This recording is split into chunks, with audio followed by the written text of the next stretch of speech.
Hello again. In this video, we're going to talk about dealing with time data in Power BI.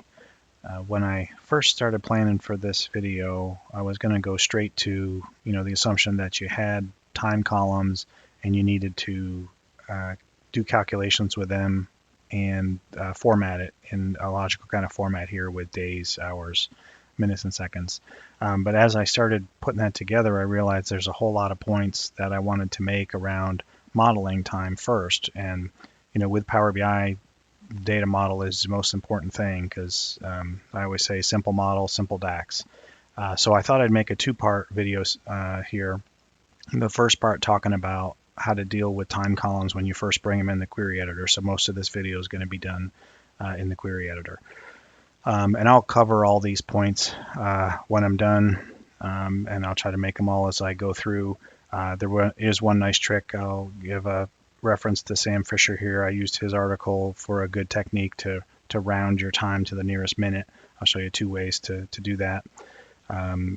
Let's hop over to the query editor.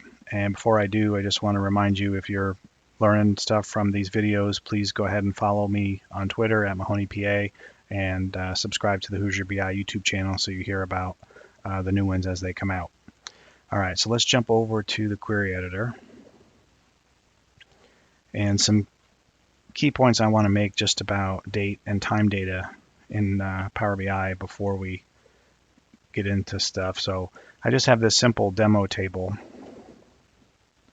And I'll just increase stuff here a little bit. So I'll just start here. And the key point to know about date and time is dates are just integers relative to December 30th, 1899 behind the scenes. And times are decimal numbers going against the same date at midnight. And so every time you see a date in a time column behind the scenes, they're really just integers and decimals. And so to make that point, I just made this little dummy table with a few values here, and I'm going to change it to, sorry, before I do that. So I made this as just a decimal type, and I just wanted to show you quickly how to, for these columns, I'm just going to add 1 second to each. And so I just added a custom column called add 1 second, and for each row, I'm just taking the value over here and then adding, 1 divided by 24 hours times 60 minutes per hour times 60 seconds per minute. And you see this is the value for 1 second in decimal form. And so each of these is just 1 second beyond those values. And so when I change this to a date time type, you can see what I was talking about, that the value 0 actually corresponds to December 30th, 1899 at midnight. And then this is 1 second later. All these are 1 seconds relative to this. This is the next day and the next day. And then I chose a bigger number just to show you what a value closer to today would look like in integer form in the previous step. All right. And so to further make the point, I just added 2 custom columns here. So one, I'm just taking the time component from this column, called time.from. And in the next one, I'm just taking the date component with the function date.from from that same column. Okay. And then I'm just changing the type of both of those columns to date time type. And so this is another important thing to know is even though you may have a time column behind the scenes, all time values have this as their date component, December 30th, 1899. And then all date values, when you just have a date, behind the scenes, they're all midnight. And that way, your values will always match up, even though you don't see the date component here or the time component here. All right, so let's talk about modeling a little bit. So this first query that I'm making here is all I'm doing is listing all the date time values for 10 days. And so I'm just using list.datetimes starting at January 1st of this year and then doing this many increments where I've got 10 days times 24 hours times 60 times 60. And I want each step each item in the list to be 1 second past the previous. So I'll convert that to a table and change that to a date time type. And the key point I want to show you when we load this table and look at it in DAX Studio, there's a high granularity for this column, lots of distinct values, and that's something you want to try to avoid. So date time columns give you lots of distinct values, and they can definitely ramp up your file size very quickly, and they also can, depending on the calculations you do, can really affect your performance. The best thing to do with a date time column, well, first, the really best thing is to delete it if you don't need it. But assuming that you do need at least date information, the best thing to do is convert it to dates and then, delete this column, or just simply convert this column to a date.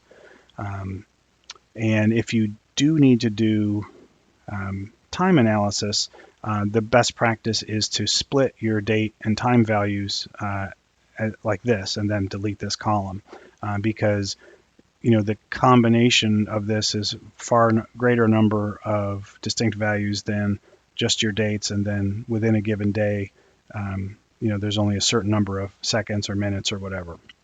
Now, once you've done this, hopefully you don't need second level granularity. So you always try to reduce your granularity.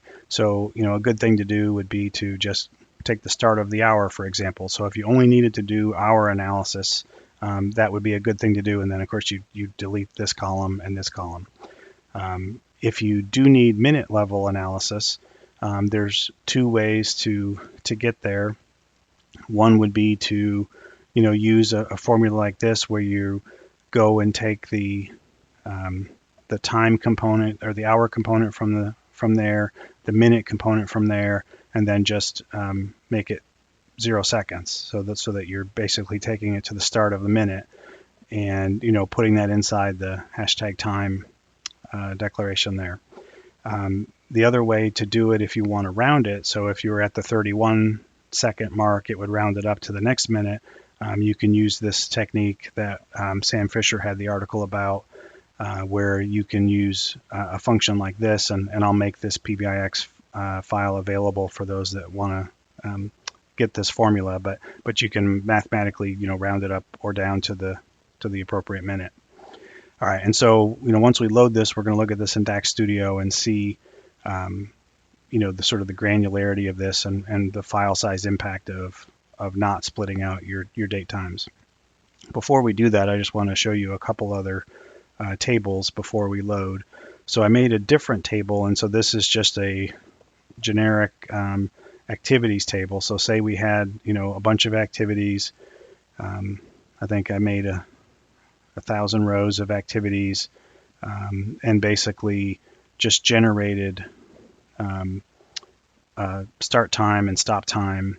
And this is what I see a lot of people do is, if they have date time level data, they just leave it as such and load it into their model. And then they may also do a custom column here where they subtract the start time from the stop time to get the duration. In the second video, I'll show you that you don't even need to generate this column, that you could just do a measure to calculate your total duration. But you should not leave your columns as date time. And so this other one, this activities recommended table, demonstrates what you should do. And so again, if we have this one just starts with that same table. I got rid of the duration column because you don't need it. You can calculate it with a measure.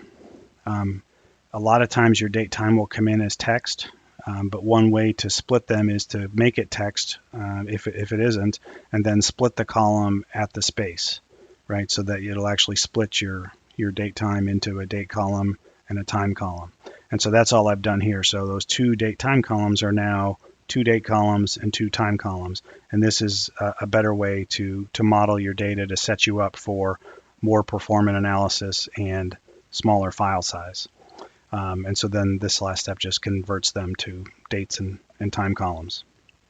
And when you're setting up your model, many people deal with dates, and so this is just a typical date table that you would make, and so this is dynamically working off of that activities recommended table, getting the minimum start date, and then the list max of the maximum stop date, and then creating a date table from that. So this isn't anything new, so I won't talk any more about that.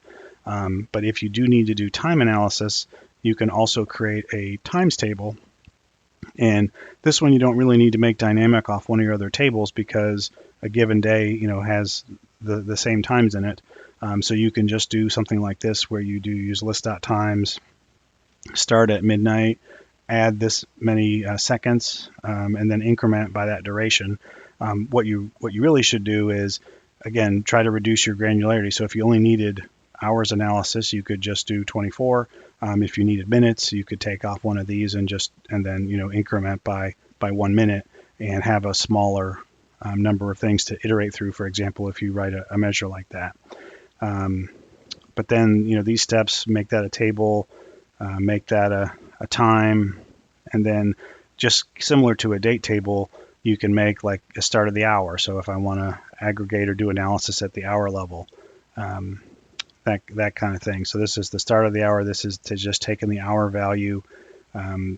You can do other functions, and again, I'll provide this PBIX. I won't go through the formula, but you can round to the nearest 15 minutes, for example. So if you wanted to do, divide each hour up into 4 pieces, you could do that.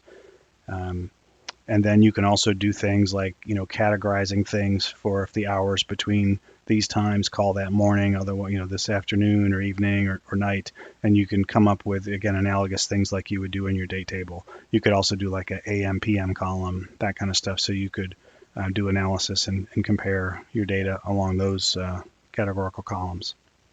All right, so that introduces the tables we're going to talk about. So I'm just going to close and apply here. And just wanted to do a couple other things. So this activities table, I mentioned that, this column was generated in the query editor with a custom column.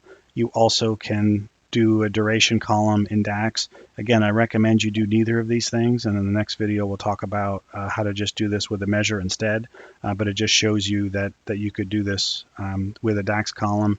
In this case, I just used the fixed function. If you were subtracting 2 dates, you can just use the integer function int and then do stop date versus minus start date.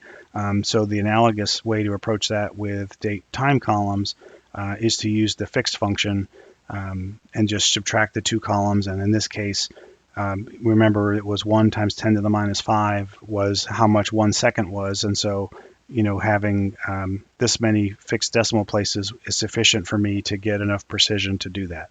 Again, this is the way I recommend you don't format it, but a lot of people do keep their date time columns. And so I just at least wanted to show how to generate a DAX column to do that. All right. So the main reason I'm talking about all this modeling stuff is the benefits you get by splitting your date and time columns, or even better, deleting your time columns if you don't need time analysis and just converting stuff to date. So if I go to DAX Studio, I just wanted to show you the impact of making that decision as you're making your model.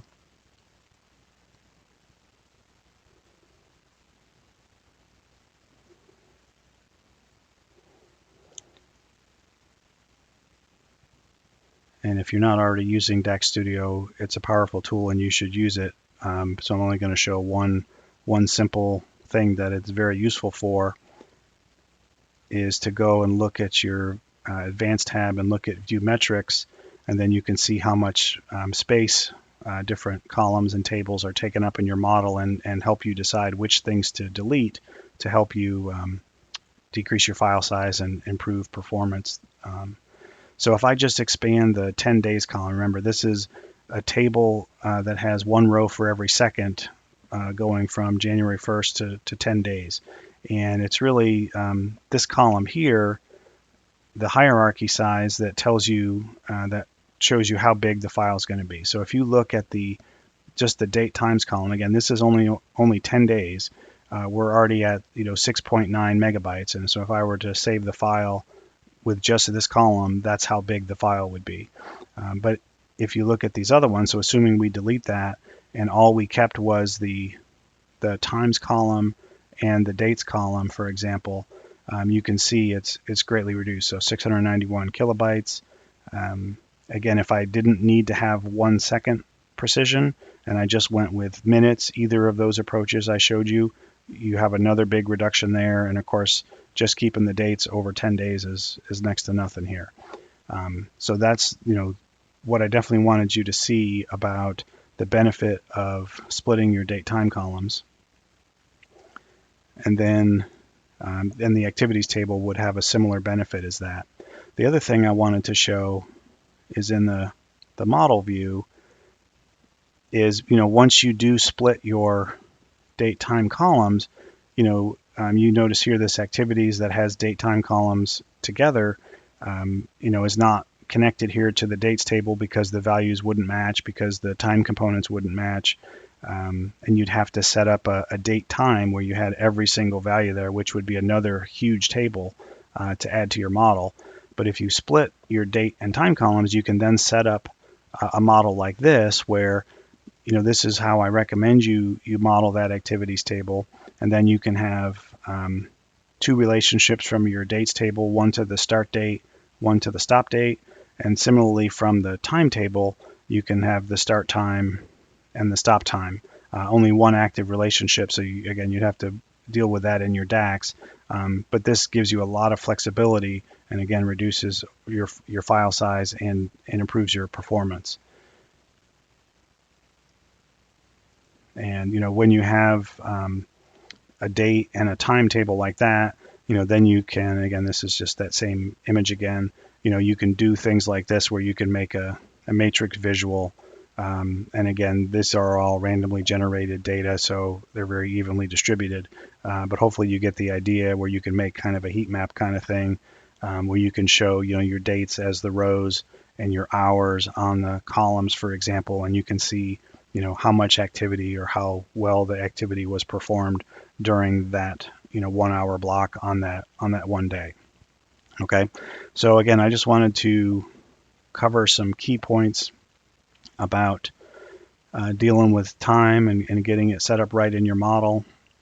How things are really stored behind the scenes as integers and decimals relative to that fixed date and date time. The best thing to do with time columns is to get rid of them if you don't need them and convert your date time columns to date. If you do need to do time analysis to split it, is definitely a better practice to do. You want to reduce your granularity, so if you can round to the nearest hour, or if not the nearest minute, great. Try not to keep stuff at the second level granularity. Having separate date and time columns, then you can have date and time tables and really set up a better model. I showed this early on, but while we did do that custom column in Power Query, and there was actually a duration data type. Once you load that to DAX, remember it was converted to a decimal, and those decimals are always in days, so you can be aware of that in the formula that you do. In the next video, I'm going to show you that you actually don't need to create a duration column like that, and you can just do it with a measure.